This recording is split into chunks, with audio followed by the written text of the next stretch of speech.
अगर आप question already कर चुके हैं या कर रहे हैं तो आंसर देख लीजिए। इसका आंसर आएगा last option, this one will be the speed of electron.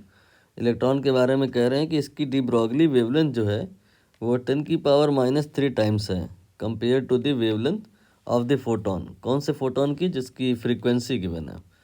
तो अगर आपको फ्रीक्वेंसी ऑफ द फोटोन ये गिवन है तो क्या इसकी हेल्प से आप इस फोटोन की वेवलेंथ नहीं निकाल पाएंगे? एफ गिवन है और आपको लैम्डा निकालना है। तो एफ और लैम्डा के बीच में रिलेशन होता है V = एफ लैम्डा। यहाँ पे लाइट की बात हो रही है तो V की जगह आप C कह सकते हैं, C = एफ लैम्डा।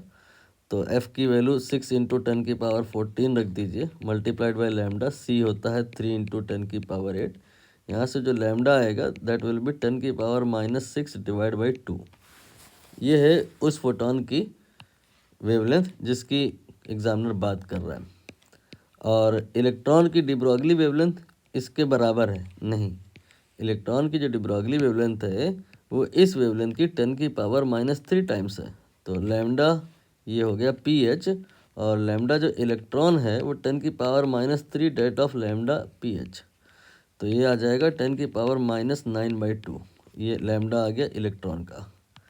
अब आगे कैसे करेंगे? इलेक्ट्रॉन का हमने किसी तरह से डी ब्रॉगली वेवलेंथ निकाल लिया है हमें, लेकिन इलेक्ट्रॉन की डी ब्रॉगली वेवलेंथ नहीं निकालनी है, हमें निकालनी है स्पीड। तो क्या रिलेट हो सकता है? बिल्कुल।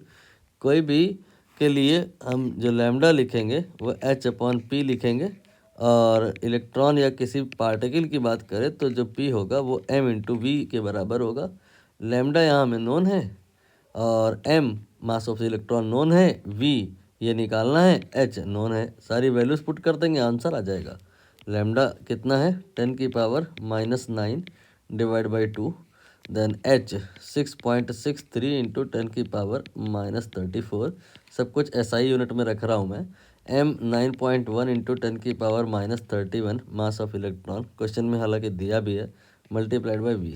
यहाँ से V निकालेंगे तो ये इसके साथ क्रॉस मल्टीप्लाई हो जाएगा। तो 2 × 6.63 डिवाइड बाई 9.1 × 10⁻, ये 34 है और ये +31, तो ये -3 आएगा यहाँ पे, और ये 9 आपका प्लस हो जाएगा तो 6 हो जाएगा मीटर/सेकंड, ये आंसर होगा। अब रही बात इसको सॉल्व करने की, तो इसको कैसे करेंगे? ये दोनों मल्टीप्लाई कर लो, तो ये 3 दूनी 6, 6 दूनी 12, 13.26 डिवाइड बाई 9.1 आ गया। और अब इसको कैसे सॉल्व करेंगे? 9.1 को हम लोग 9 मान लेंगे और सॉल्व कर लेंगे। तो उससे क्या होगा? उससे जो आंसर आएगा गलत आएगा, लेकिन कितना? हमने 9 रख के अगर सॉल्व किया तो उससे जो आएगा 9.1 रखने पर क्या आएगा? वो थोड़ा कम हो के आएगा। मतलब हम अभी वैल्यू को यहाँ पे रिलेटिवली कम कर दिए हैं, तो हमारा जो आंसर आएगा वो मोर आ जाएगा, एक्चुअल आंसर उससे लेस होगा। तो यहाँ पर 9 रख करके आगे आप प्रोसीड करें तो 9 × 1 = 9 हो जाएगा, और फिर इसके बाद में 9 × 4 = 13, ये आपका हो जाएगा 42। और 42 ये आपका 4 बार नहीं जा पाएगा, ये आपका 3 बार तो चल ही जाएगा, 9×3 = 27 हो जाएगा। और ये 42 था जो को 4 बार चला जाएगा पूरा भाई, 1.4, और इसके बाद में 6 आ जाएगा, 6 6 9 8 72, 9 6 = 54, ऐसा कुछ मान लो। तो इसके ही आजू बाजू आंसर आप देख लो, जो होगा वही सही होगा।